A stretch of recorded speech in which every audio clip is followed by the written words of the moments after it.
of success born from the dust.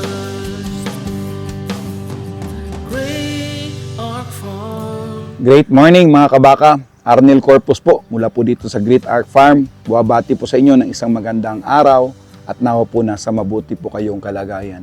So ngayong umaga mga kabaka, patuloy pa rin po yung ating pag-share patungkol po sa breeding ng mga baka.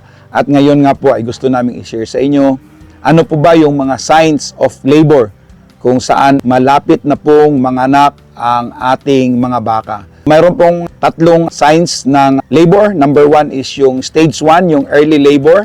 Ang duration po nito ay 2 to 6 hours. So yung baka po dito ay nagiging restless, frequent changing positions, at saka maaring wala pong ganang kumain. At saka madalas po ang kanyang ihi at saka pagtae. Yan po ay isang sign po na nagle-labor na po yung ating mga baka. At saka maari po na nagsimula na po yung mild contraction pero hindi pa po ito visible. So yan po yung stage 1. Ang stage 2 po ay yung tinatawag po nating active labor. So ang duration po nito 30 minutes to 2 hours. Stronger visible contraction ay maari na pong magsimula. The cow pushes the calf into a birth canal. Active labor na po yan. Appearance of the amniotic bag at the vulva. So yan po, lalabas na po yung tubig bata at ang tawag dyan kung hindi ako magkakamali. At saka yung front leg and head of the cow should follow shortly after po na mabiak yung water bag. And of course, ang last po niyan ay yung stage 3 ay yung delivery of placenta.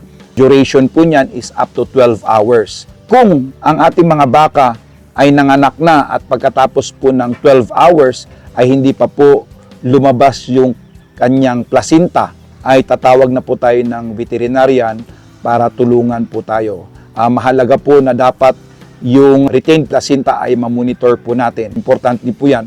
Crucial po yung 12 hours after po na nanganak yung ating mga baka. Pag hindi po natin mapalabas yan, posibleng maging sanhi po yan ng pagkamatay po ng ating inahing baka. Ayan lamang po. Sana po ngayong umaga ay may natutunan po muli kayo. Ito po muli si Arnel Corpus sa ngalan po ng ating partner, si Pastor Julius Paler. Kami po ay buwabati po sa inyo ng isang magandang araw at patuloy po na humingi ng inyong suporta. Paki-like, share and follow po ang aming page sa YouTube at saka sa Facebook, Great Ark Farm ni Kabakang Arnel. Marami pong salamat at pagpalain po tayo ng Panginoon. Cultivating